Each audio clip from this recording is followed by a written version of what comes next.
Fala, principiantes, tudo bom com vocês? Continuando o exemplo de lógica fuzzy, a gente vai aplicar aqui ainda o algoritmo mínimo-tenorme para as regras, tá ok? Então, nós já entendemos a regra 1, vamos continuar. A ideia desse passo é só a gente verificar para as 12 regras esses valores que a gente encontrou da pertinência, ok? Então, regra 2 seria a pertinência para cold e gentle. Então, cold é 0,3, gentle 0,44, o mínimo 0,3. Regra 3, cold e high. O mínimo entre o cold, 0,3, e o high, 0,76, 0,3. A regra 4 dá 0. Regra 5, cool and gentle. Cool 0,7, gentle 0,44, mínimo 0,44. Regra 6, cool and high. Tudo isso seguindo a tabela. Então, cool 0,7, high 0,76, mínimo 0,7. E aí a gente segue para todas as regras até a última, que é a regra 12, que é hot and high. Seria hot and high. O hot é 0, o high é 0,76, o mínimo é 0. Então, a gente já aplicou para as 12 regras e o próximo passo é verificar o seguinte. Por exemplo, essa regra 2, cold e gentle. Cold e gentle foi definido como bad, sensação térmica ruim. Mas a gente achou o valor numérico 0,3. Então, a gente precisa associar isso, entendeu? O que o especialista indicou inicialmente, né, com a nossa inferência, a nossa situação real. Como a gente vai definir? Entende? Então, esse passo é para os valores não nulos, que a gente encontrou anteriormente, a gente aplica para a respectiva regra de inferência. Qual é o procedimento? Ainda é o procedimento mínimo-tenorme. Então, nós temos o seguinte. Os valores não nulos foram para a regra 2, 3, 5 e 6 apenas. Então, para a regra 2, a gente tem que avaliar a saída, que é o valor... A gente quer pegar um limite mínimo entre a nossa pertinência aqui 2, que foi essa daqui, entre 7 e 22, 7 grau e 22 nós, que a gente achou 0,3, tá bom? Mas a gente quer comparar isso com a saída que foi definida anteriormente no conjunto fuzzy, que é bad. Cold e gentle, bad. Regra 2, cold e gentle. Então, a gente precisa comparar com a pertinência do bad, que é a saída. Então, a gente vai fazer isso para os 4 valores não nulos. Para a regra 3, foi entre cold e high, que foi definido como severo na saída. Então, nós temos cold e high, severo. Então, essa é a comparação que a gente vai fazer para o caso 3, né? Para o 5, que também foi não nulo, que foi esse aqui, 0,44. A gente vai comparar essa pertinência 5 com a saída que foi bearable, suportável. E para o 6, a gente vai comparar essa pertinência 6 que a gente encontrou, que deu 0,7, em relação à saída que foi bad. Tudo olhando para aquela tabela, tá? Então, nós fazemos o seguinte. A gente vai verificar... Nós temos... Perceba que nós tivemos aqui os casos bad, severo e bearable. Certo? Então, nós temos aqui bad, bearable e severo. Os 3 são triangulares. A gente vai olhar agora para essa saída, que é a comparação que a gente está fazendo aqui, bearable, severe e bad, com os valores numéricos que a gente encontrou no passo anterior. Então, agora a gente vai aplicar o mínimo, seria um limite. Como assim? Nós temos... É melhor copiar aqui para ficar mais fácil, né? Opa. Pronto. Vai ficar mais fácil de verificar. Vamos para a regra 2. A regra 2, que a gente verificou aqui em cima, a pertinência 2, é em relação ao bad. E foi o valor 0,3. Então, o que a gente vai fazer é o seguinte. O bad, ele está bem aqui. Vou tentar, tá mais ou menos... Vou tentar deixar do mesmo tamanho, para ver se fica um pouco melhor de entender. É mais ou menos isso. Aqui para ficar... Aqui. Menos 40 com menos 40, menos 10, quase no menos 10. Mais ou menos isso. Então, nós temos aqui, para a pertinência 2, que a gente conseguiu 0,3. Então, perceba que na curva do bad, que era tudo isso daqui, a gente vai aplicar o limite de 0,3. É só isso, a gente vai cortar. Então, para o bad, na pertinência 2, o limite é 0,3, cortou.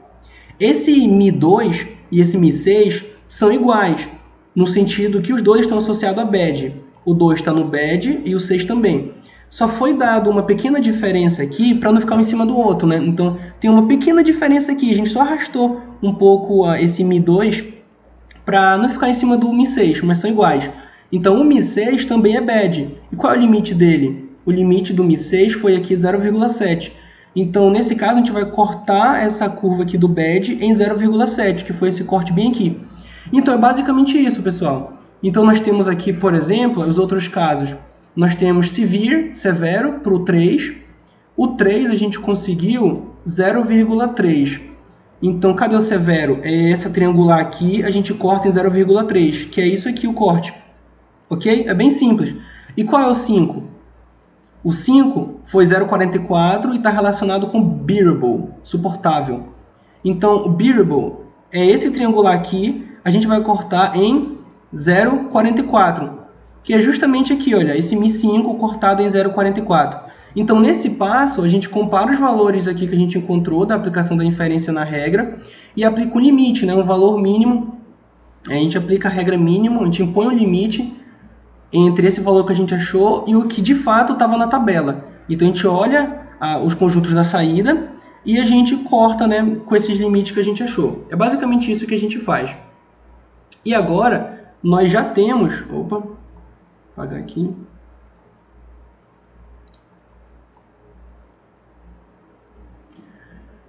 Agora, nós já temos a nossa definição. Então, a gente já aplicou inferência. Então, nesse passo aqui, olha, a gente tinha os conjuntos fuzzy, entrada e saída, a gente definiu 12 regras fuzzy, e a gente fez aqui a inferência, que o passo da inferência foi... Inferência, temos uma situação real, a gente verificou para esses valores de temperatura e velocidade nos conjuntos fuzzy de temperatura, nos conjuntos fuzzy de velocidade, quais seriam os valores numéricos. A gente aplica o mínimo t-norm, né? A gente verifica para cada tabela a comparação desses valores, aplica o mínimo e achamos 4 valores diferentes de zero, regra 2, 3, 5 e 6. Depois a gente vai aplicar isso na saída, a gente vai comparar com a saída que foi dada pelo especialista, né? Seria essa nomenclatura aqui do mínimo das regras não nulas, 2, 3, 5 e 6, comparando com a saída y. Nesse caso foi o ruim, severo e insuportável. E aqui é esse passo já dessa saída fuzzy. A gente já aplicou os valores numéricos, a gente comparou eles com a saída e a gente conseguiu essas regiões. Agora a gente vai para a última etapa. A última etapa é a defuzzificação, que gera a saída crisp, né? Que é a saída não nebulosa, não fuzzy, a saída real, numérica. Então, isso daqui já é a saída fuzzy e a gente vai para a última etapa, quase acabando, que é a defuzzificação. Existem alguns métodos, para esse exemplo foi escolhido o COG, que é o Center of Gravity, que é o centro de gravidade. A gente só precisa achar os pontos centrais dessas 4 regiões, que o ponto central nós temos menos 10, nós temos o ponto central menos 5, e nós temos o ponto central desse aqui, que é menos 25, que está aqui, olha. 4 pontos centrais, menos 10 para a regra 2, menos 25 para a regra 3, 5 para a regra 5 e 10 para a regra 6. Nesse caso aqui, nós temos... Esse valor é menos 10. Já corrigi aqui, né? É menos 10, porque o 2 e o 6 eles só foram deslocados um pouquinho, né? Para não ficar um em cima do outro, então o centro aqui é menos 10. Então, depois de achar o centro, a gente acha a área. A gente calcula a área para essas 4 regras que foram diferentes de zero, né? O 2, o 3, o 5 e o 6. Tá aqui, o 2, o 3, o 5 e o 6. Que é a área do trapézio, a equação simples da área de um trapézio, ou a integral de cada curva, né? É a integral abaixo de cada curva. Então, a área para a regra 2 deu 7,65, para a regra 3 também deu 7,65, a gente observa aqui que é praticamente igual, né? Os dois tiveram o limite 0,3. Para a regra 5 deu 10,296, que foi essa regra 5 aqui. E para 6, que ele foi o maior, né? Deu a maior área, 13,65. Então, a gente quer verificar agora a defuzzificação, pessoal. Então, a gente quer pegar essa saída fuzzy aqui e converter ela para um valor numérico, um valor que a gente consiga entender. Então, esse método do centro de gravidade, ele acha os valores centrais, depois ele calcula a área, e aí ele aplica uma média ponderada, ponderada pela área.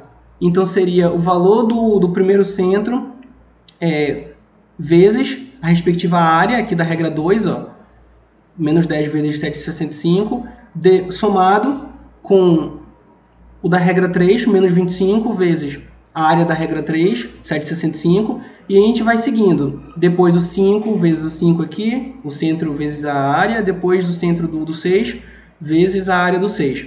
Ponderado, os pesos dessa média ponderada são a área, então soma todas as áreas. E aí a gente chega no valor, né, finalmente, o que todos estavam esperando, na saída CRISP, a saída real, a saída numérica, a saída não fuzzy, que foi menos 8,98 graus. Então, esse é o procedimento fuzzy. Acabou, finalmente acabou. Essa é a saída CRISP. Dado temperatura 7, velocidade 22, essa foi a saída.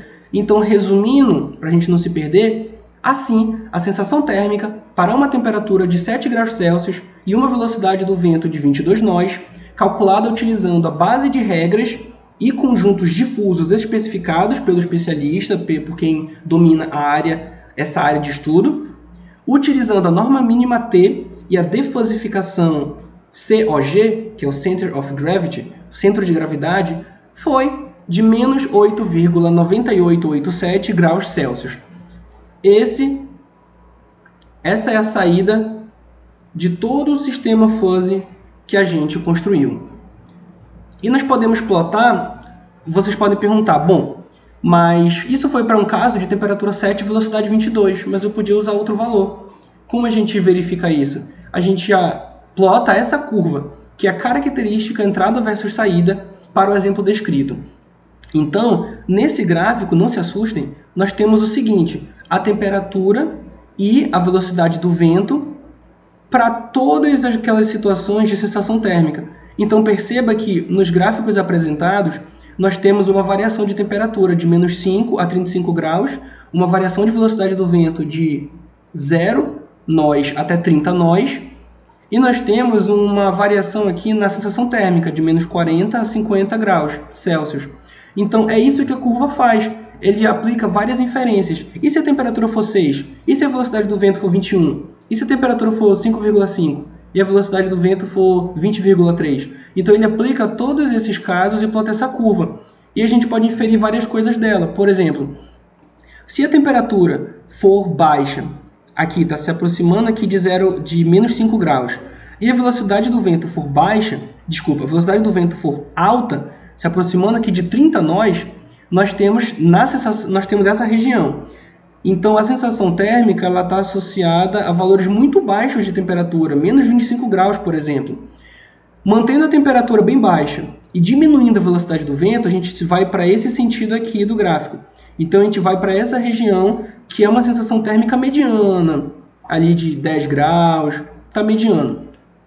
Ao passo que, se a gente mantém a velocidade do vento bem baixa, próximo de 0 nós, e a gente aumenta a temperatura, se aproximando de 30 graus Celsius, a gente vai para essa região aqui da curva, que está associada à sensação térmica bem alta, uns 35 graus Celsius. Então, essa curva, ela dá para a gente toda a inferência que a gente poderia pensar. Entende? Então, a gente verifica que para um valor de temperatura escolhido, por exemplo aqui, a gente vai para um valor de velocidade do vento escolhido. A gente fecha aqui e sobe. Então, por exemplo, teria que ver direitinho, mas, por exemplo, daria a região mais ou menos aqui. E aí a gente associa a resposta da sensação térmica. Entenderam? Então, isso daqui, ele resume toda a possível inferência que a gente poderia verificar. Então, relembrando, nós temos uma entrada CRISP, uma entrada não fuzzy, valores reais, temperatura e velocidade do vento. A gente fuzzifica, a gente define conjuntos fuzzy de entrada e da saída. Essa entrada fuzzy a gente vai aplicar uma inferência com base nas regras fuzzy que a gente definir. Vai ter uma saída fuzzy, que vai ser aquela região lá cortada, né, das triangulares que a gente mostrou. E isso vai entrar na defuzzificação, que tem alguns algoritmos, a gente usou o centro de gravidade e nós temos finalmente a saída não fuzzy, a saída CRISP. Tudo bem, pessoal? Então eu agradeço quem está acompanhando aí a série desse exemplo de lógica fuzzy. Peço para você se inscrever no canal. Qualquer dúvida pode perguntar nos comentários e estamos juntos.